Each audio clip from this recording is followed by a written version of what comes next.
আশাকর্মীদের বেতন বৃদ্ধি করে প্রতি মাসে ন্যূনতম 26,000 টাকা বেতন, ন্যূনতম 10,000 টাকা পেনশন ও সামাজিক সুরক্ষা নিশ্চয়তা সহ একাধিক দাবি আন্দোলনে নামল পশ্চিমবঙ্গ আশা স্বাস্থ্যকর্মী ইউনিয়নের জলপাইগুড়ি জেলা কমিটি।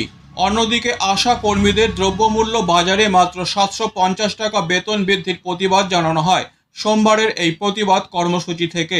এদিন শহরের মাদ্রাসা ময়দান থেকে মিছিল করে জেলাশাসক দপ্তরে হাজির হয় আশা কর্মীরা। দাবিগুলির মধ্যে রয়েছে মাতৃত্বকালীন ছুটি ও সরকার ঘোষিত সমস্ত রকম সবেতন ছুটিসমূহ অবিলম্বে কার্যকরী করতে হবে। মাসের প্রথম সপ্তাহে সাম্মানিক ও উৎসাহ ভাতা একসাথে প্রদান করতে হবে। শ্রমিক বিরোধী শ্রমকোড বাতিল করতে হবে। কাজ চলাকালীন মৃত আশা কর্মীর পরিবারের একজনকে কাজ ও বিমার টাকা প্রদান করতে হবে। পশ্চিমবঙ্গ আশা স্বাস্থ্যকর্মী ইউনিয়নের জেলা সম্পাদিকা চুমকি দাস বলেন, কেন্দ্র ও রাজ্য সরকারের বাজেটের বিরুদ্ধে আমাদের লড়াই। বেতন বৃদ্ধি সহ একাধিক দাবি রয়েছে আমাদের। লড়াইয়ের আন্দোলন হচ্ছে কেন্দ্র সরকারের বাজেট এবং রাজ্য সরকারের বাজেট নীতির বিরুদ্ধে আমাদের আজকের লড়াই। এবং আমাদের দীর্ঘদিনের ছিল স্থায়ীকরণের দাবিতে আমাদের লড়াই চলছে।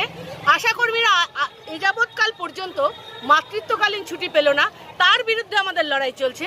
এবং মূলত আমাদেরকে দিয়ে যে হারে কাজের বোঝা বাড়ানো হচ্ছে, তুলনামূলকভাবে পারিশ্রমিকের সেক্ষেত্রে নিয়ে এতটা এখানে দেওয়া হচ্ছে না, সেই পারিশ্রমিকের লড়াই আজকের লড়াই। বলছি, সেদিন তো মুখ্যমন্ত্রী 750 টাকা আপনাদের বেতন বাড়িয়েছে, সেক্ষেত্রে আজকে আবার কেন পথে নামছেন আপনারা? এবার বলছি যে দ্রব্যমূল্য বৃদ্ধির নিরিখে আশাকর্মীদের কাজের যতখানি দেয়া হচ্ছে, সেই পরিশ্রমের নিরিখে এই 750 টাকার বৃদ্ধি আমাদের কাছে খুব হতাশাজনক।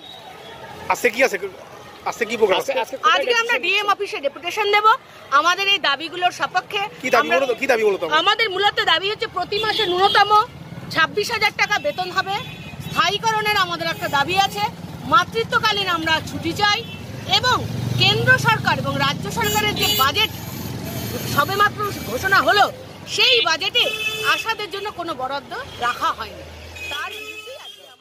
Disclaimer. This channel may not promote any violent, harmful or legal activities. All content provided by this channel is meant for an educational purpose only.